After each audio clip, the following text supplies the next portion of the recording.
All right, welcome to the WOW series, Women Who Own Their Worth. I am so excited today. We have two guests. The invite, if you got it, might have said three guests. It did say three guests. I made a mistake on the time, and poor Karen, she's okay. She'll be back. But she wasn't able to make it because I told her the wrong time.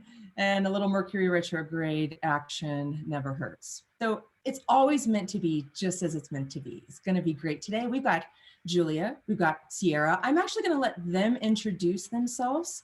And really, we're going to dive right in. We've got three questions we're going to ask. We're going to have time for Q&A at the end. So if you have questions, if you're in the Zoom call, put them in the chat.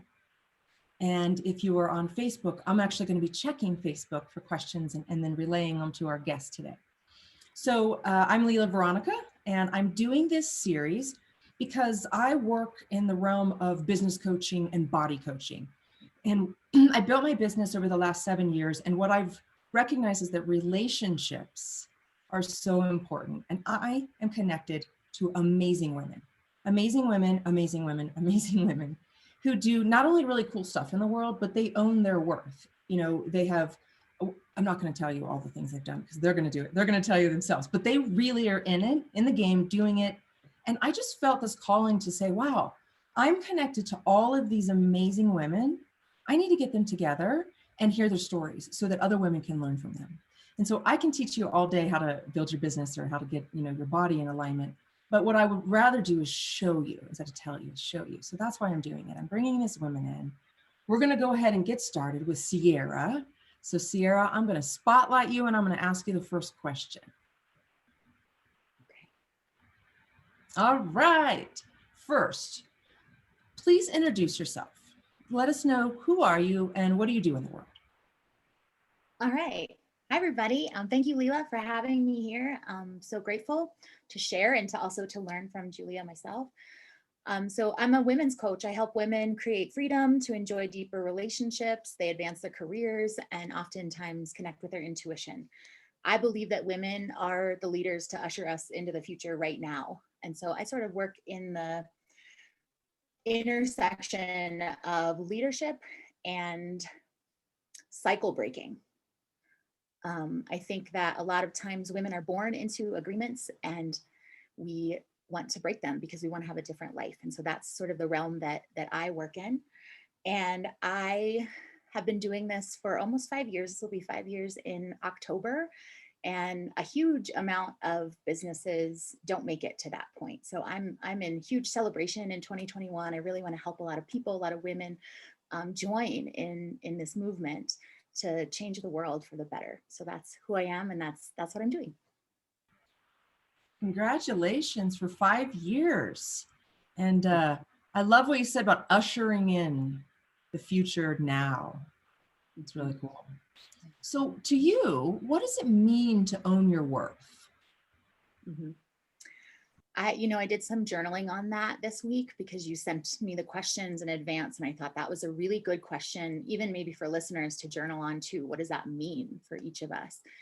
And I first started looking at it through the lens of women, again, being born into agreements that they maybe don't want to have anymore. And so it's not settling for that.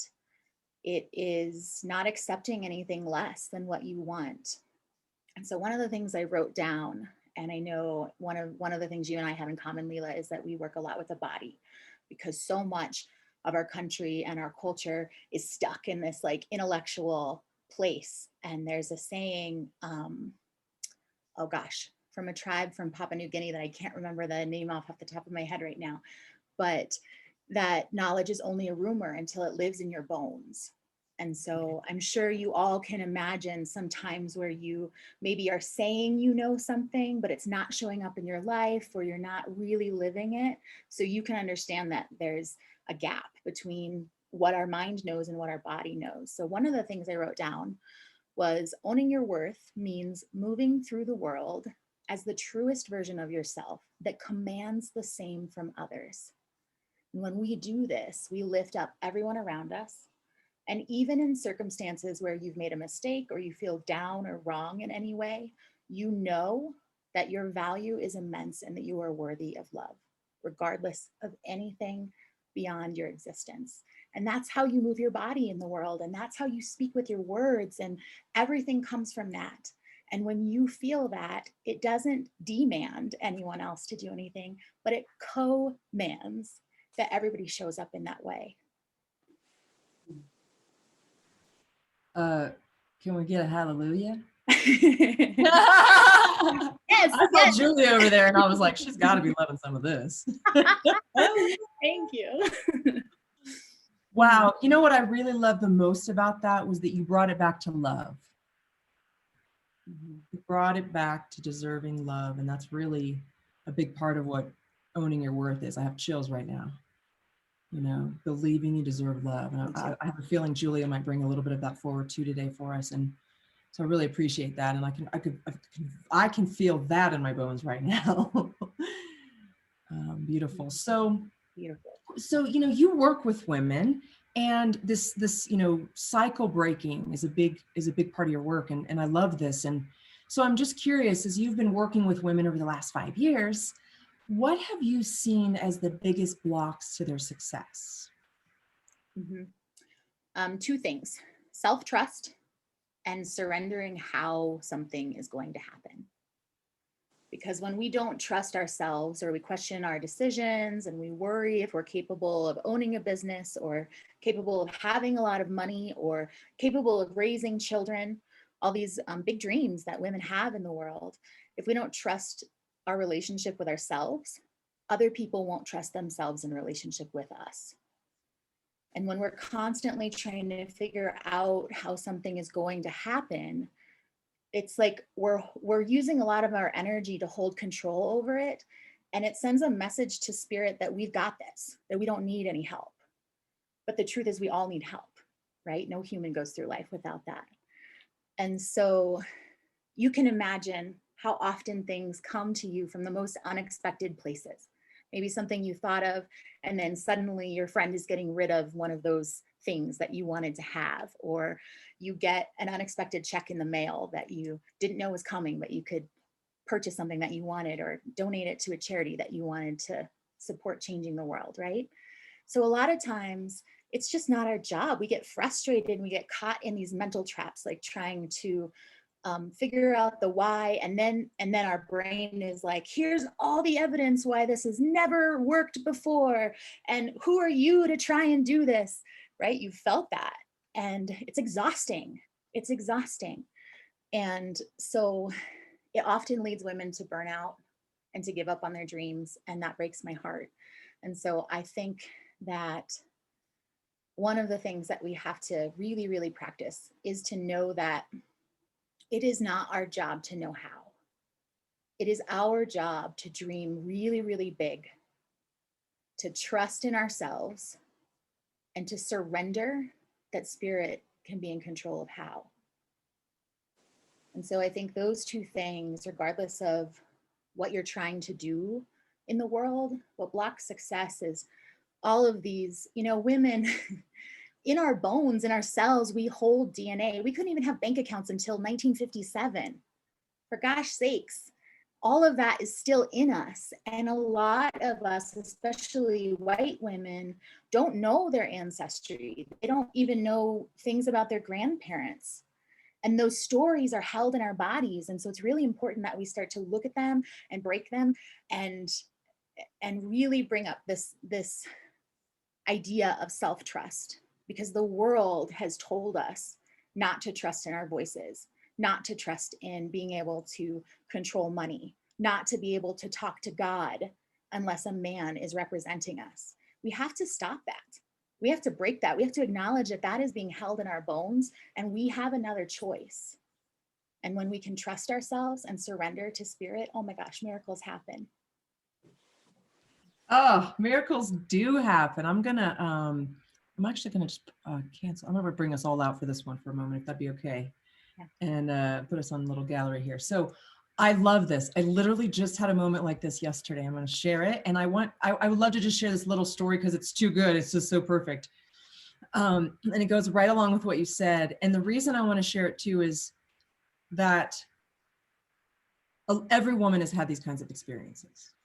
And if we can remember this more often, we can use it as a very powerful tool.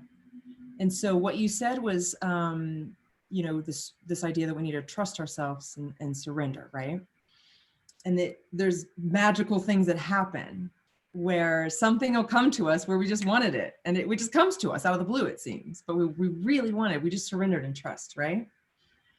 So yesterday I see my friend James, and we're talking, and I'm talking about how being on camera, and I like to wear sparkly stuff, right? I'm here today on sparkly stuff. I like to wear sparkly stuff on camera, and I go, maybe I should get a sparkly jumpsuit at some point. I think a sparkly jumpsuit would be really cool. And she goes, I've got one in my car that I don't want. She had it and she was going to return it. And she's, like, you check it out. And of course it's like, it's probably perfect. So I just literally yesterday had a moment like that where I was like, I just wanted something. I was like, you know what? I want a sparkly jumpsuit because I'm into jumpsuits and I like sparkly stuff. And I want to be sparkly on camera in a jumpsuit. It was just so clear, like the vision, I could see myself sparkly on camera in a jumpsuit. And right there it was, boom. And that happens to us all the time when we do trust and surrender. So I really appreciate that. It's about a jumpsuit, but it could be about anything, right? Mm-hmm. Mm-hmm. Yeah. And I think, maybe some of you who are listening or tuning into this, you've hosted workshops or you've maybe dabbled in marketing a little bit. And I know for me, oftentimes it's like the last person who is in my workshop that I think is going to want to work with me that signs up, or the last, the person who's always kind of like pushing me on social media, maybe criticizing my marketing a little bit or something, that ends up being like my most invested or engaged client. And so don't edit. Don't think that you know where it's going to come from. Surrender to the how. It's so magical and feminine. And feminine. Is that the truth? It is magical and feminine. It's more fun. I mean, look, I just got so excited to tell you guys about the story about the jumpsuit because it just like feels good, All right. Well, I'm going to ask you another question, one more question here, and put you back on spotlight. So question number 3, can you share one way that women can create wealth right now? Because with everything going on in the world, there's new desires from women to create wealth in perhaps different ways. And they may not sure how to do it. And so I'm just curious, could you give some ways for women to create wealth right now? Mm-hmm. Yeah, absolutely. And I actually created a special gift just for this roundtable because I knew that I wanted to talk about self-trust. And so I created a gift called the self-trust method. And I will put it in the chat and I'll add it to Facebook right after this. But it's a guide for women to defeat self-doubt, to eliminate imposter syndrome, and become the powerful leader you're meant to be. So go ahead and download that and it will walk you through step by step and increase your self-trust. And as you're doing that, I want you to also use it as a tool to think about, what are you really good at? Maybe it's something that people have always told you. Like, people always told me, I was a teacher, and people always told me, you should be a life coach. You should be a life coach. And I was like, no, people don't have life coaches. Like, maybe celebrities have life coaches. I don't know anybody with a life coach. That was before, coaching became this big booming industry. And so lo and behold, here I am owning a business, being a coach. So if you're not sure what you're good at, ask someone who knows you really well and think about, what can you make as a gift that you can give away to some people today? Maybe you want to build a list. Maybe you just want to gather some evidence that, hey, there's something I'm really good at that I can put out in the world and I can help other people, because it's really not about, wealth includes money, and money is beautiful and a tool and a great renewable resource. But there's a lot of different ways that wealth shows up in the world. And so one might be just having some evidence that, hey, you have something that you want to impact the world with. And if you're tuning in here, I know that you want to impact the world or you wouldn't be here, right? So use the guide to increase trust in yourself, and then surrender, stay open to the magic, and then think about, what could I make? And I want to add, y'all, this is the first like PDF guide that I have built in this way. And when you look at it, it is beautiful. And I'm sharing that with you because maybe you've never made a PDF guide before. Maybe you've never made a website before. I made this website and this PDF guide, and it is the first time I've ever used this platform. And so I want to just encourage you that even if it's your first time, you might be really, really good at it. I expect that you probably will be, in fact. So enjoy that.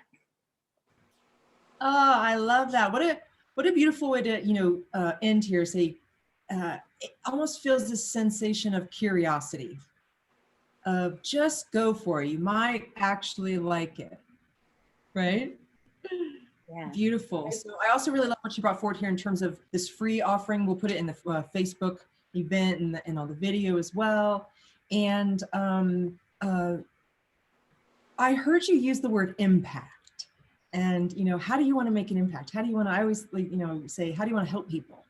But I love that. How do you want to make an impact in the world? What are you good at? And then get some evidence, right? People see you, people see the greatness in you. And so let them tell you and then go with that. So I really appreciate all of that. What I'd love to do today, because we have two of you and there's a little maybe more time than we have with three, is Julia, before I ask you and we dive into all of the questions, I would just love if you give some sort of response to anything that might have inspired you or you really resonated with that Sierra shared today. Wow. I mean, I love everything you shared, Sierra. I think that we have some major similarities in our work. I've also been running my business for a little bit over 5 years now. And I loved, I think, most the exploration of self-trust because I work primarily in the realm of relationship. And one thing that I've been diving into a lot is the dynamics of trust in interpersonal relationships and how our lack of self-trust, which often comes from my perspective, early interpersonal relationships, right, that lead us to feel as though we can't trust ourselves and then operate that way in the world. And then lack of trust in others. And then of course, lack of trust in a greater, divine order, whatever that may be for all of us. It's usually what I'm recognizing is that when people are kind of stalled in these different areas, whether it's business or love or whatever, it's usually I don't trust myself, I don't trust the other person, or I don't trust God or spirit, right? And I really have also found that self-trust piece is the empowerment that we can gain back to where from this place of trusting in ourselves, we can actually invest in trust in other people. We can actually invest in trust in a community, and we can invest in trust in all kinds of things, right? So I loved that you talked about that.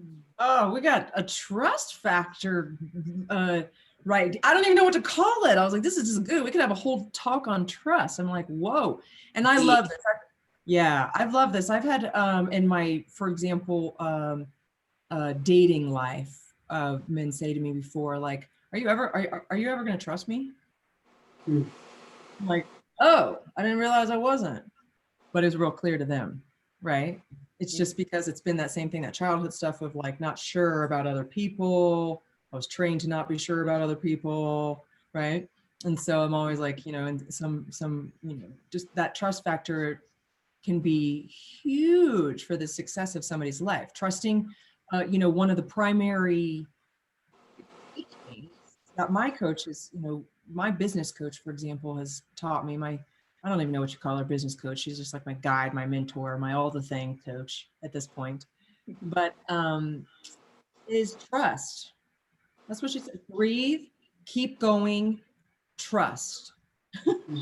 And I mean, there's other strategies and things we talk about, of course, but literally these are the things. And I love that you guys brought this forward because they're the lessons for all of us, I believe.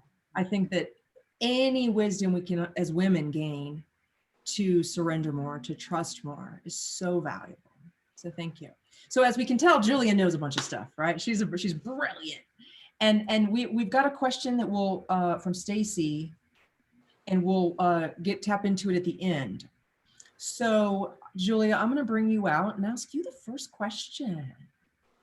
I'd love for you to introduce yourself and let us know, what is it that you do in the world? We got a little peekaboo, but what is it you do? Hey, so I'm Julia Phoenix. I'm a speaker. I'm also a relationship coach and a transformational intuitive healer. So I work with women and also couples to create more support in their lives and to learn how to receive more, to learn how to engage more in fulfilling relationships, whether that's romantic partnership, community relationships, business relationships, and of course, the relationship with themselves. Beautiful. Thank you. And you said you've been in business for about you said 5 some years. Yeah, since 2015. So, coming up on 6. Wow. I love it. So what does owning your worth mean to you? Yeah, so to me, worth is something that is inherent in all beings, right? And so actually my most pure definition, if I were to break it completely down, is just seeing ourselves accurately. So when I'm owning my worth, I'm not identifying or seeing myself through the lens of other people's perceptions of me that they've reflected back at me. What traumas I've carried that I've identified with.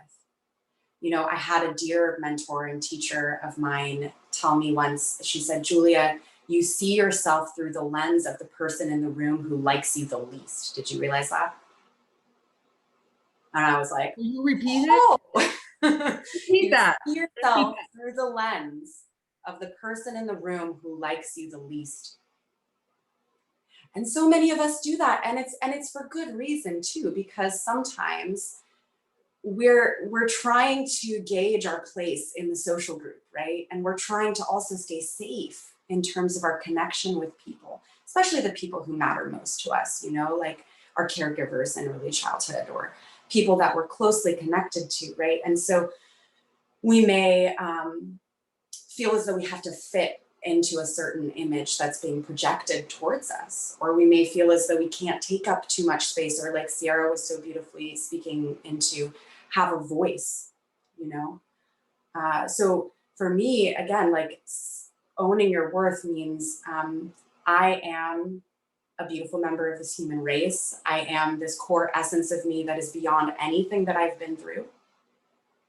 And I intend to see that essence to its highest manifestation here on planet Earth. And that means prioritizing me and my boundaries. Yes. It also means prioritizing my needs for support and connection. And it means showing up in the world, in the world and taking up space. I love this. I'm just going to say, I understand boundaries pretty well. Yeah. And expressing needs has been harder for me. So would it be okay if we come out and just talk about this little topic? Because I think Sierra's got maybe a little bit to say as well. And I want to share a little story because I think this is a key. Excuse me. I think this is a key for everybody, in whether they're be in their love life, their business, their friendships, their family, anything. So I'd love to just maybe deep dive on this little topic, if that'd be okay. Because I've learned from you, I've learned from other friends and colleagues, and basically that if you want something, nobody's going to know unless you ask for it. And it's okay to want something. It's okay to have needs. I think I actually might have even heard your voice in my head in the middle of the night saying, it's okay to have needs. That makes me so happy. I can't even tell you. If I have one message, it would be that. To be honest. Well, I heard it. It came through real clear. And so it was hard for me kind of, but I asked and was well received, and it's so simple. It wasn't something big. It was just, I wanted something. And I thought, well, it's okay to have needs actually.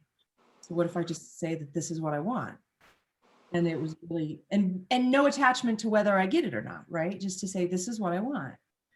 And so I just want to say that, this lesson has just come up for me. And so could you guys share maybe just a little bit more? And we'll start with Julia, and then I'll have Sierra have you come in about this idea. It's okay to have needs. And then if you could give us maybe a tool of communication so they could say how to ask.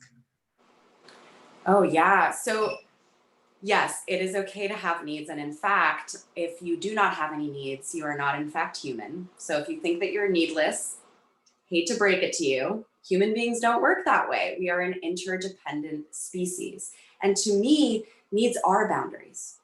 I think about boundaries kind of like an umbrella, and it includes our needs, our wants, our preferences, our desires. And this is like our yeses and our nos. A yes is still a boundary. A lot of people look at boundaries like as though they're always no's. This is not okay for me, And a lot of times, especially for women, that's how it kind of comes out at first, right?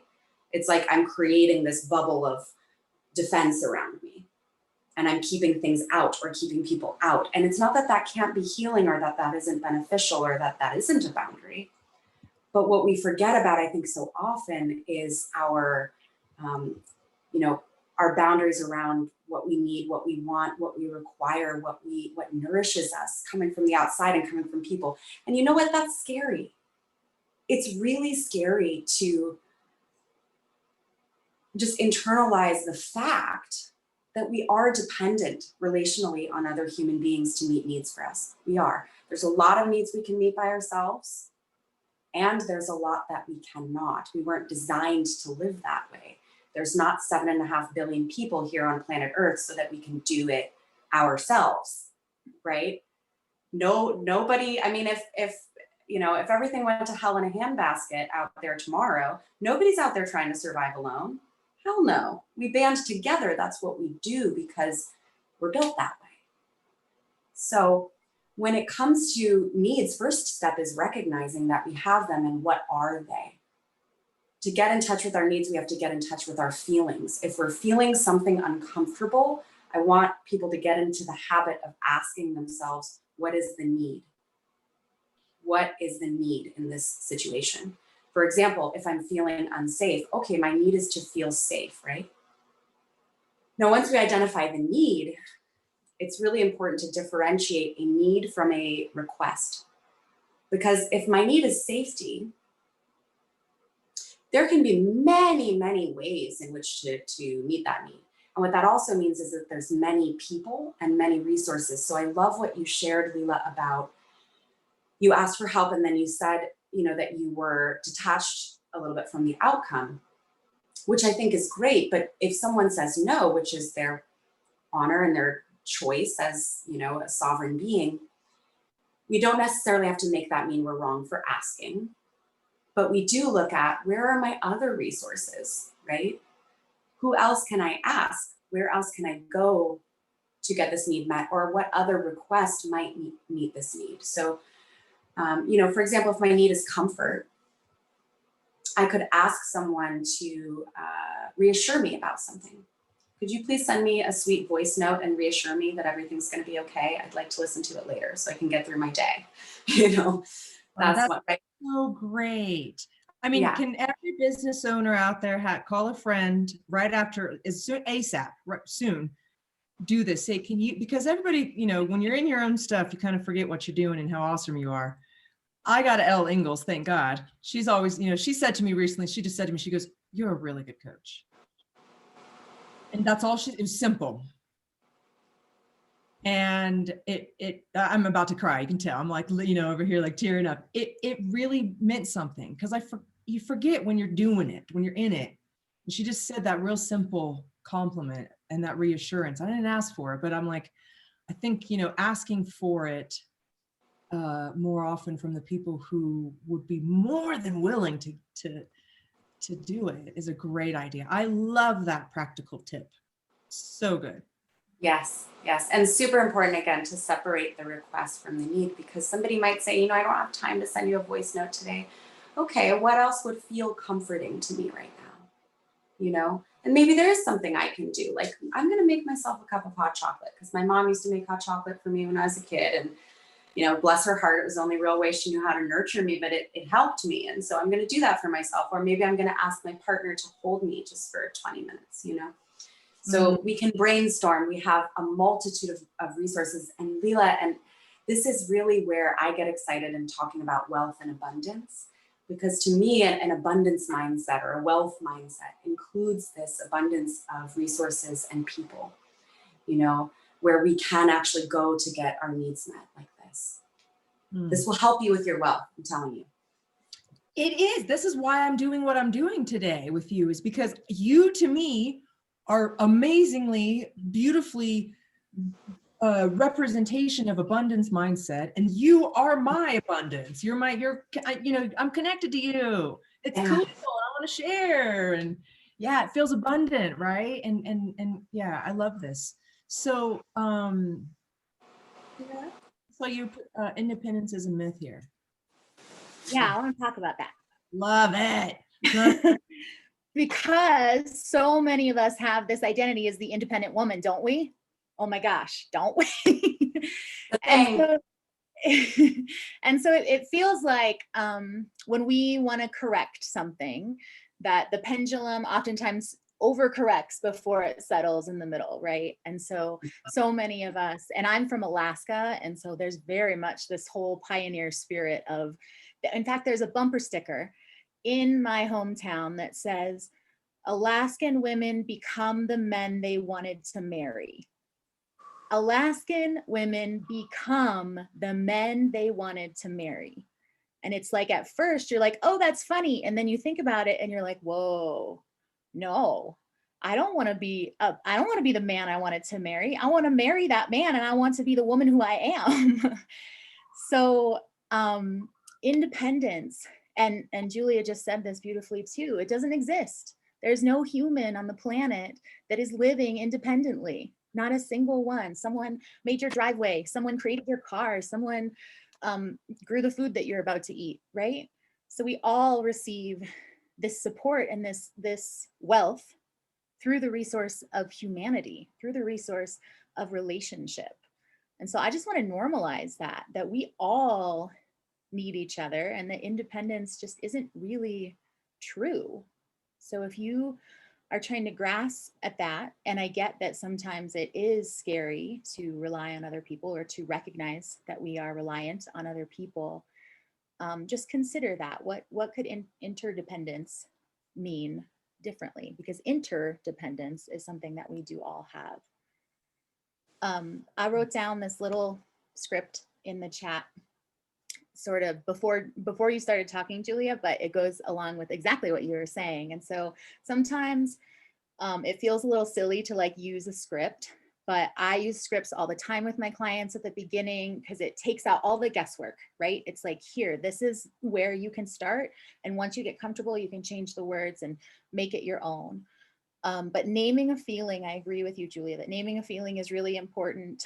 Also for your body to be able to start to process. So for your awareness to come up. So if you can say, I'm feeling blank, and what would help me in this situation is, and then you insert a need.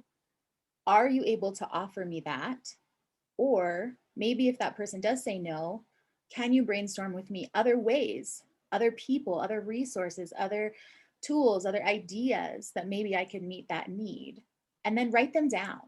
I have a list. It's like a toolbox, and I keep it on my refrigerator because when you're in it, it's really hard to think with that part of your brain, the problem solving, the creative part of your brain. This part of your brain shuts down when you're in stress, literally, physiologically. If you have a human brain and a human body, that's what's happening. And it's hard to recall those things. And so I keep a list. I've been doing this. I've been working with parents for 15 years. I still keep my own list. So it's not silly. And the last thing I want to add is that a normal, healthy person, a typically healthy person, needs at least 6 people in their support circle. A healthy person needs at least 6 people in their support circle.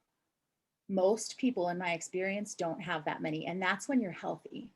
So if you are having some sort of mental, emotional stress, illness, situation, whatever you're going through, maybe there's a global pandemic going on, you need more.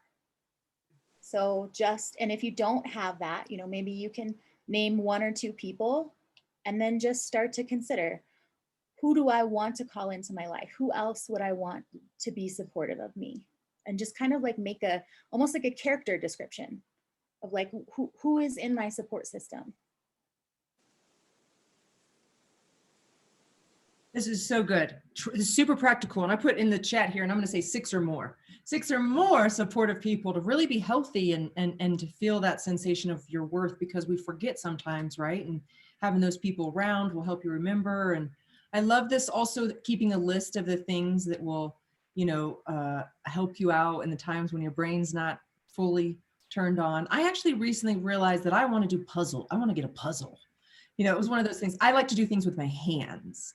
And that's, it's very good for me. It's healthy for me to do things with my hands. And I was trying to figure out, like, what do I want to do? And I realized a puzzle.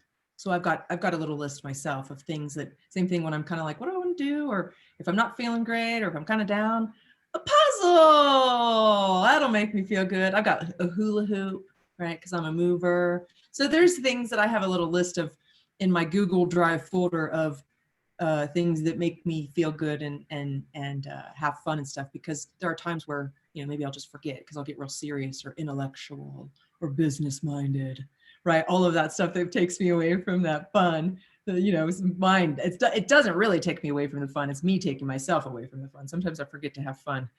And so I have to get up and, do hula hoop or something goofy, and then come back to the intellectual stuff with a brighter experience.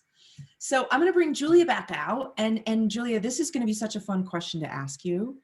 Is, Sure. You've done a lot of work with a lot of different women and couples now as well.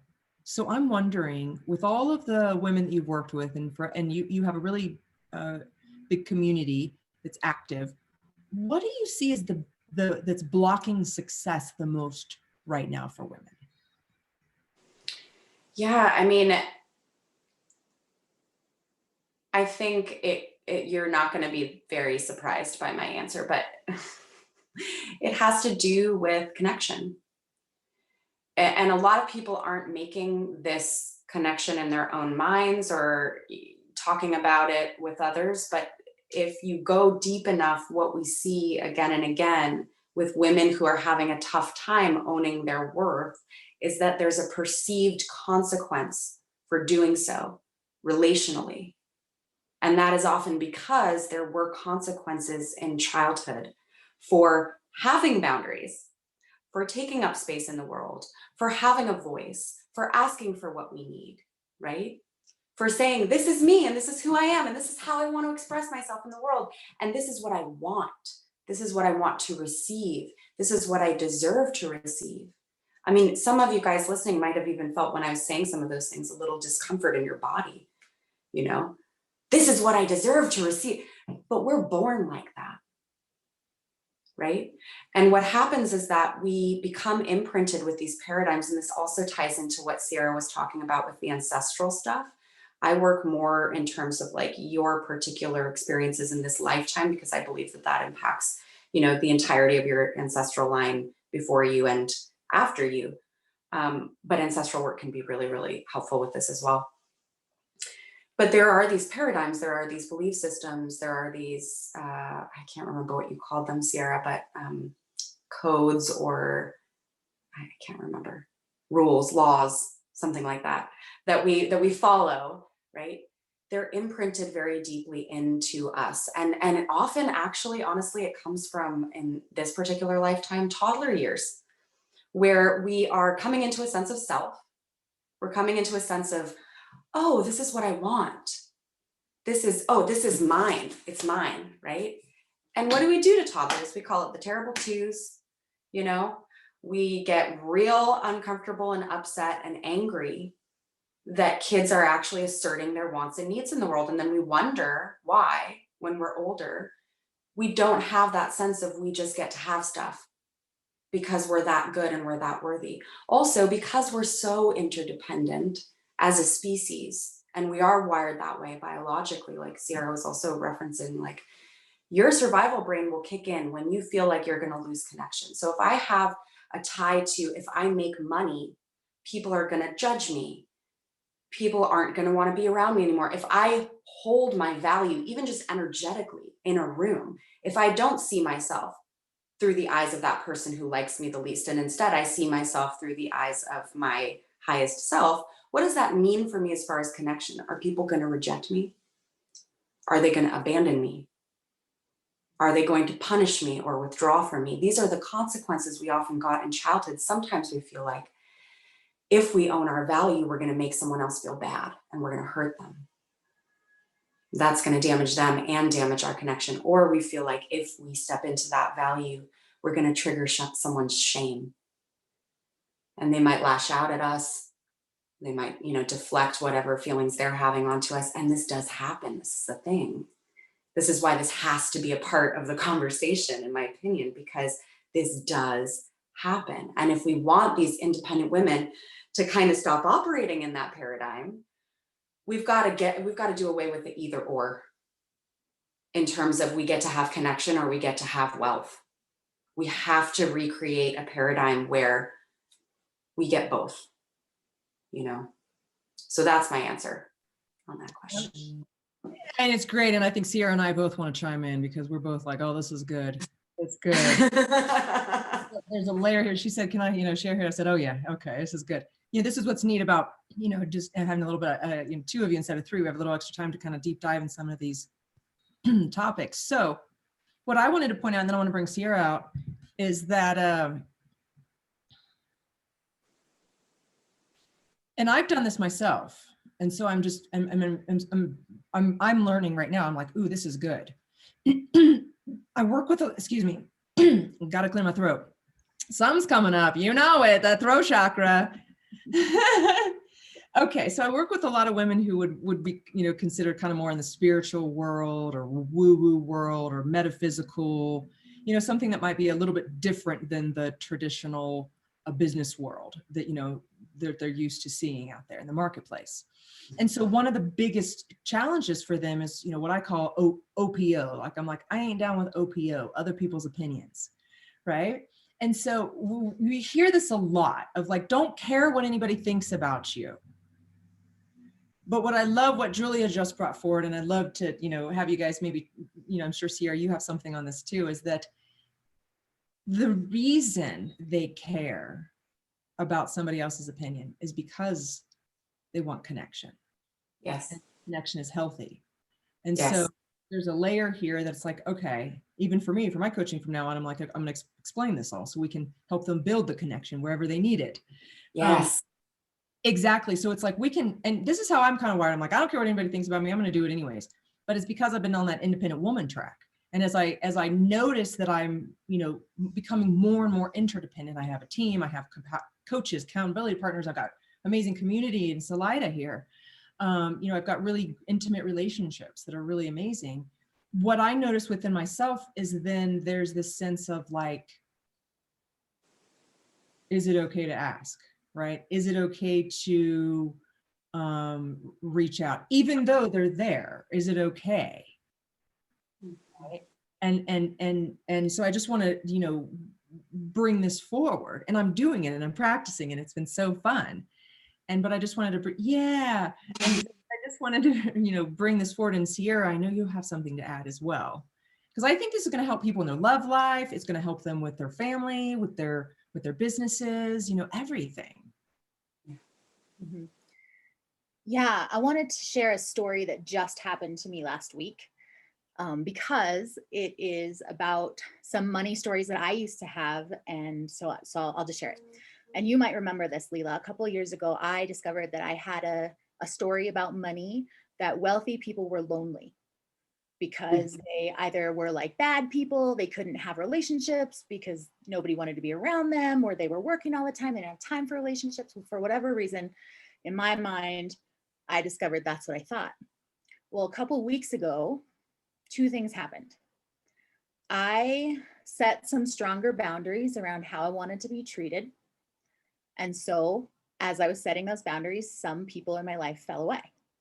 And then the end of the year came and I started preparing for my taxes and looking at how my business did. And I discovered I made more money than I've ever made in my life in 2020. Woo! Awesome, right? And so when I discovered those two things, I went, whoa, I'm making more money than I've ever made, and all these people are leaving me. Okay, this is the story, right? And I said, what is this? What else could this story be? And so I changed it. And my new story is that when I become more wealthy, other people who aren't aligned with my values and aren't aligned with my mission and my purpose, which I only have a certain amount of time to do in this life, will fall away. And instead, I will have other people like Lila and Julia and other people who are in my life, my business coach, my clients, my friends, all these people in my life who are just more aligned and who also will become more wealthy in all the ways that they want to become. And so I turned down the volume on a lot of critics and haters, and I turned up the volume on a lot of people who are giving me good feedback to sort of provide some evidence that this new story, that wealthy people are well connected to other people who love them and are aligned with them.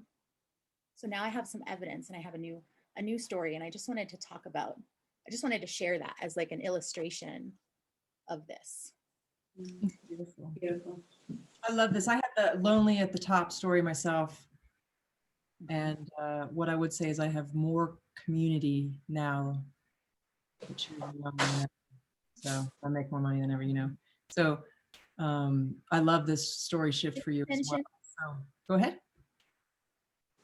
You mentioned I want to just speak to what you shared about it being difficult sometimes to, like, who you can ask or where you can go, but the actual showing up and asking is harder. The hard part, it's like, is it okay? Because then you might lose the connection. That's what, we're kind of getting at here. It's like, oh, yeah. So I think this is great. Yeah, go ahead. So one trick is like flip the script.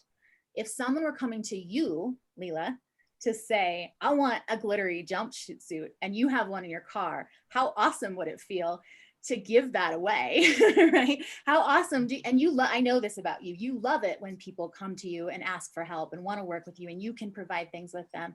And so instead of thinking of I'm coming to take something away from this person because I'm asking for something, think of it as I'm coming to give this person an opportunity to connect with me.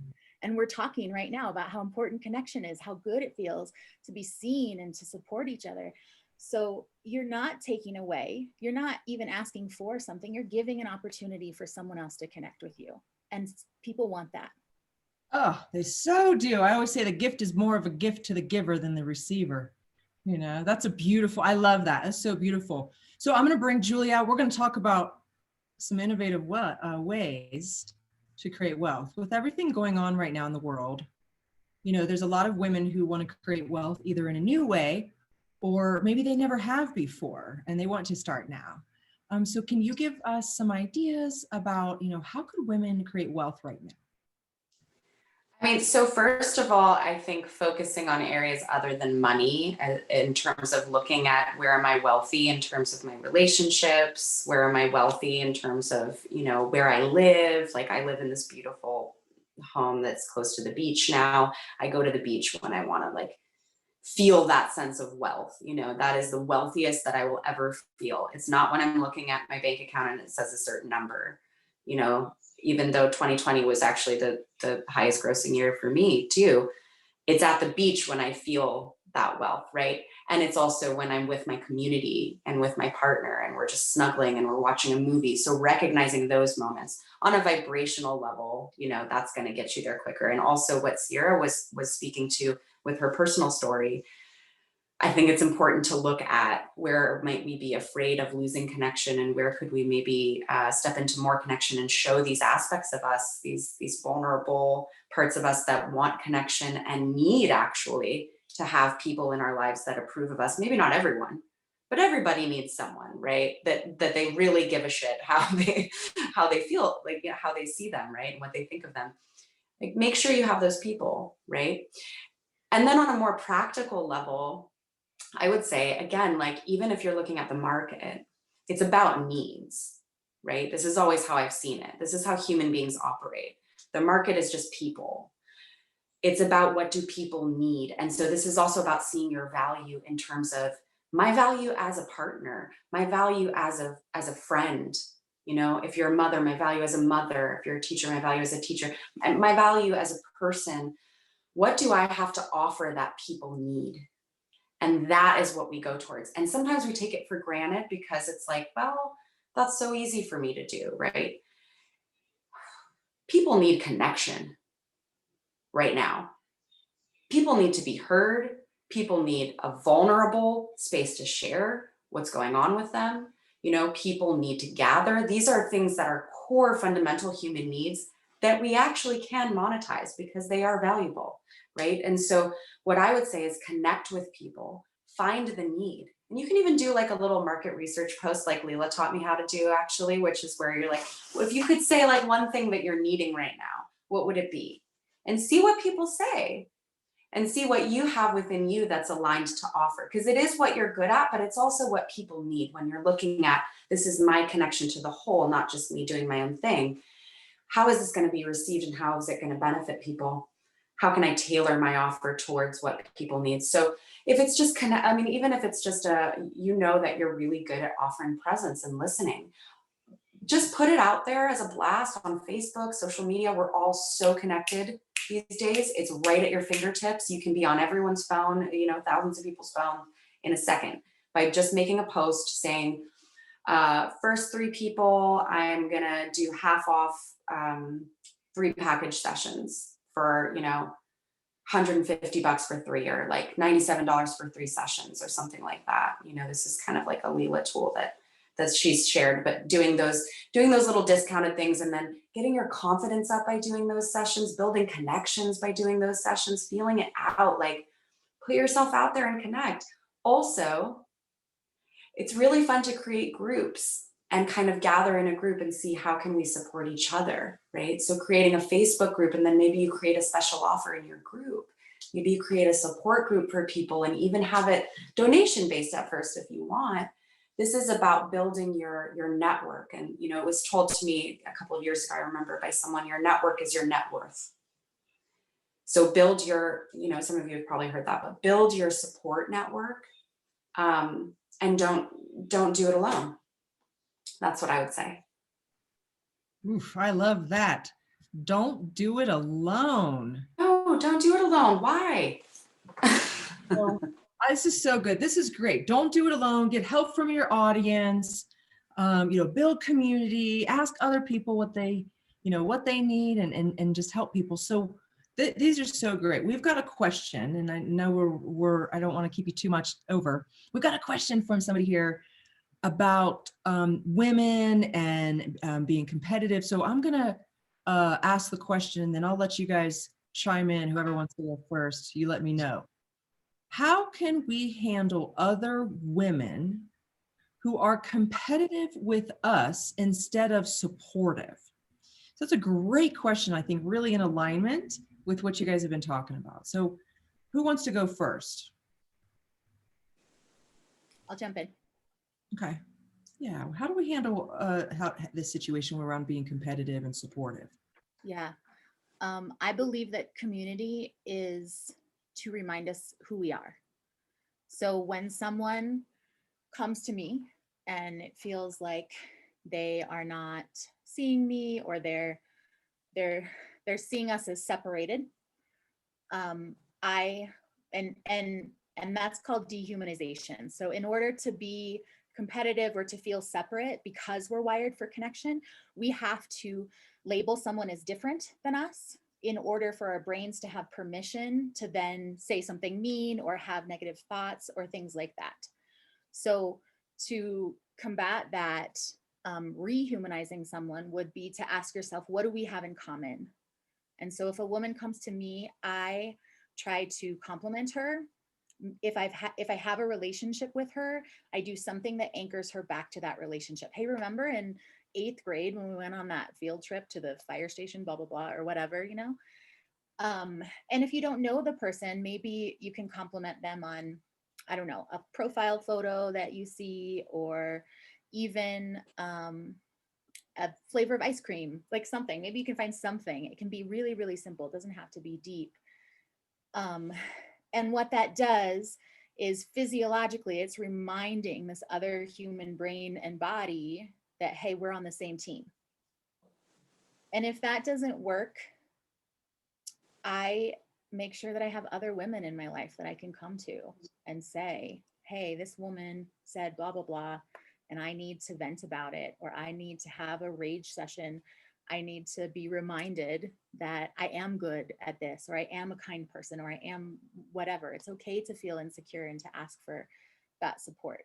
But yeah, the first thing I would do is rehumanize, ask yourself how you're the same. If you're online, imagine you're looking the person in the face. Before you type anything, imagine you are looking at the person right in the eyes. And don't type anything without that idea, because it's so hard to dehumanize online. I'll stop there. Mm-hmm. That's great. That's great. Julia, how do you, what recommendations do you have, or what insight here around, that this feeling of competition versus being, supportive? Yeah, I love that this question was asked, because this has actually been one of my personal biggest blocks. The fear of rejection by other women specifically.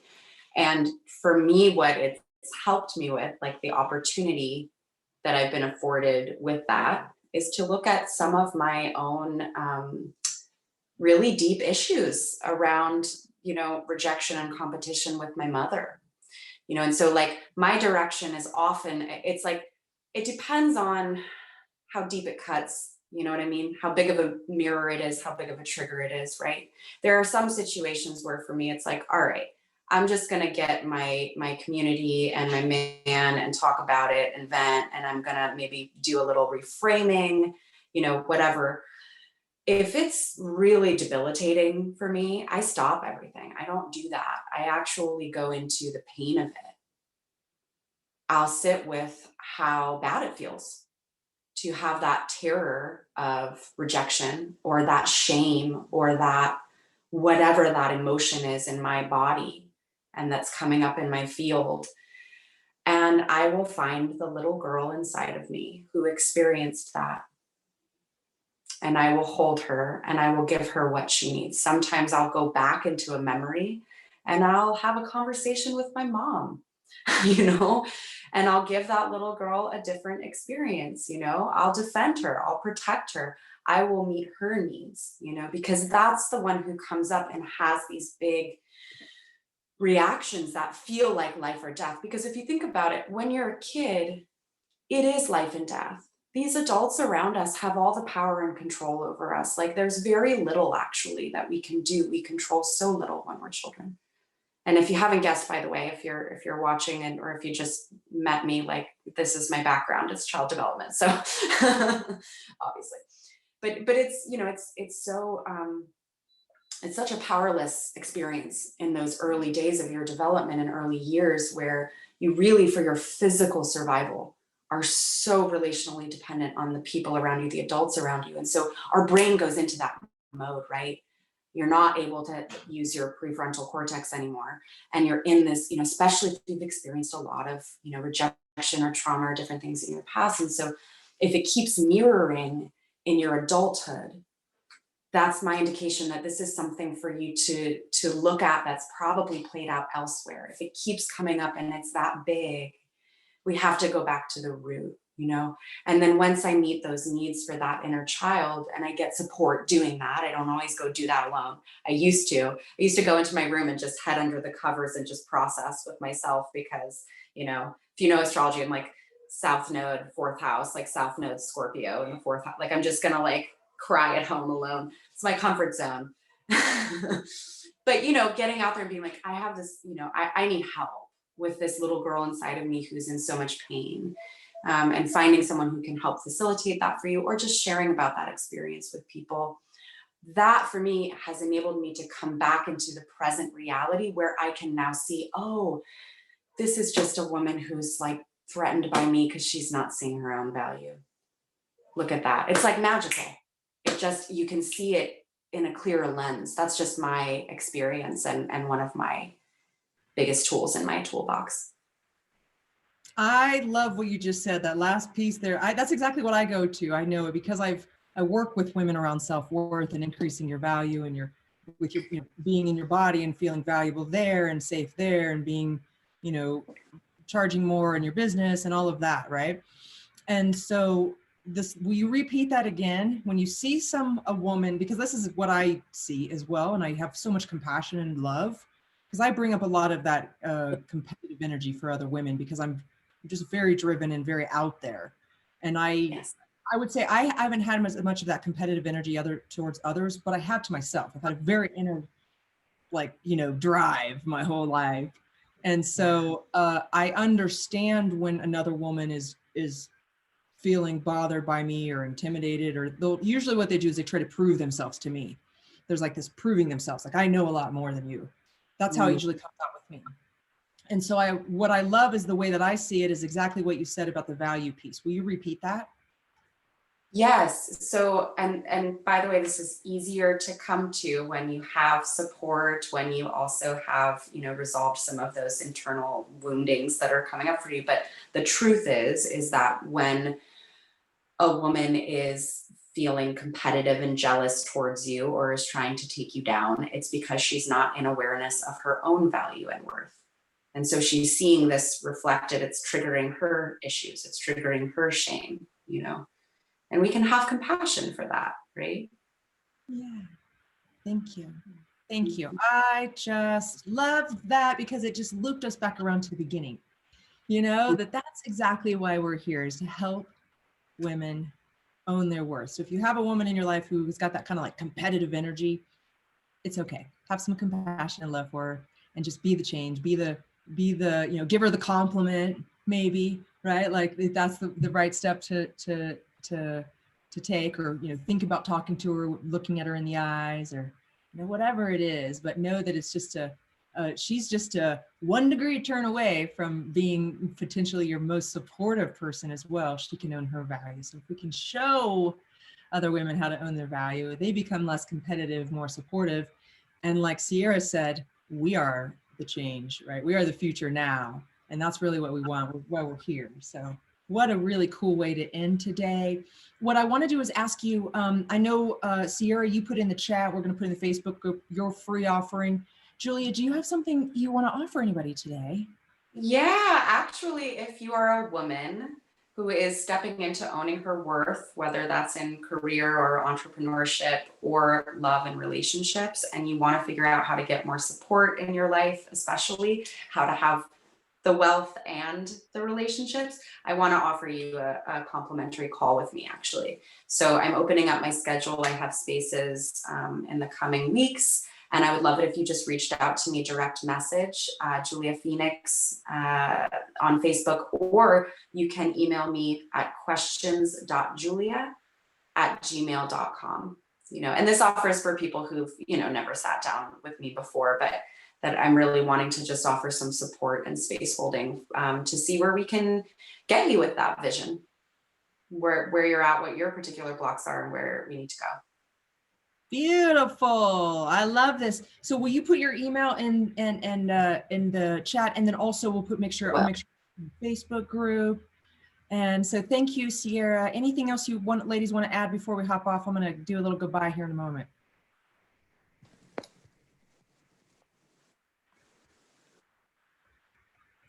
I guess I just want to say, you're not alone. There's 3 women here who are willing to help you, and more out there. Thank you. I love that. Yeah, similarly, I always say we're in this thing together, we just are. So United we thrive. I'll go all that in, y'all.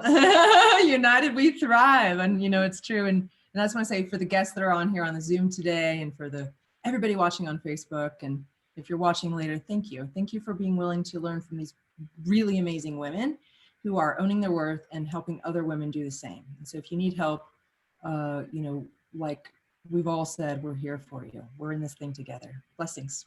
thank Bye, you. friends. Yeah, thank you. Everyone. Appreciate you so much.